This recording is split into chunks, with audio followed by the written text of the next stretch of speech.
અને મેં કીધું ને કે મારે એના જ કામ કરવા છે જેની પાસે મારી અમૃતની મેલડીની માળા હશે, તો જ મારો ભાવિક કહેવાય ને.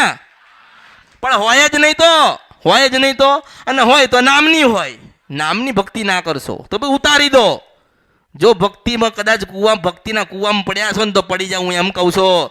અંત ઘડીએ હું હાથ પકડીને તમને બહાર કાઢવા આવીશું મેલડીશો. એવી જૂઠી ભક્તિ ના કરશો, ખોટી ભક્તિ ના કરશો, દેખાડાવાળી ભક્તિ ના કરશો. હૃદયથી ભક્તિ કરો. ખોડિયાને ભજો તો હૃદયથી ભજો, કાળકાને ભજો તો હૃદયથી ભજો, બુટ બલાટ કે બેચરાને ભજો. મારી શંખલપુરની બહુચરના રામ છે, હું શંખલપુરની બહુચર બોલું. એટલે ભક્તિ કરો તો હૃદયથી કરો, સાચી કરો. માની પાસે જાઓ તો નિર્દોષ નાનું બાળક બનીને જાઓ.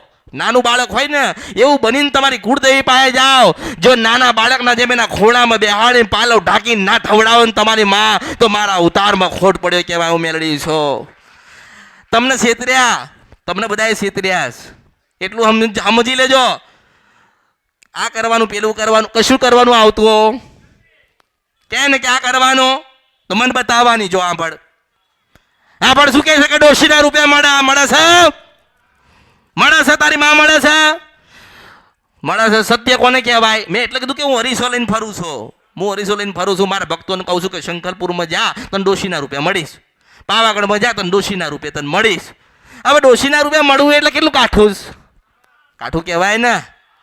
કોઈ માં જોઈ?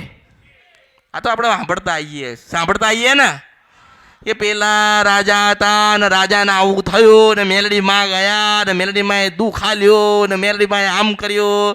તમે સાંભળો, તમારા દાદા સાંભળે, તમારા બાપુજી સાંભળે, તમે સાંભળો ને તમારા દીકરાઓને તમે સંભળાવો છો ને.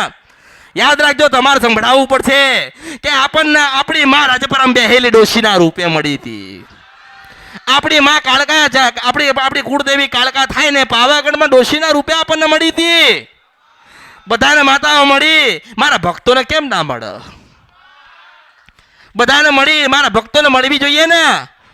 પણ કઈક અંદર હૃદયમાં પડ્યું છે, નીકળતું નથી, એટલે હું અંદર જઈ શકતી નથી. નહીતર મને ખબર હોય કે 500 કિલોમીટરથી આવ્યા છે ને 1500 કિલોમીટરથી આવ્યા છે ને 200 કિલોમીટરથી આવ્યા છે ને બંબઈથી આવ્યા છે ને સુરતથી આવ્યા છે, રાજકોટથી આવ્યા ને જામનગરથી આવ્યા ને અમદાવાદથી આવ્યા, જ્યાંથી આવ્યા હોય ત્યાંથી હું તમારા માટે મેલડી આવી છું. એટલું યાદ રાખજો. જેટલી શ્રદ્ધા તમે વધારશો ને મારા પ્રત્યેની વાત કરું છું. બહાર તો તમે ફરીને આવ્યા ને, જોઈને આવ્યા ને. બધા કે આની ભક્તિ કરો તો એની ભક્તિ કરી. કે આજે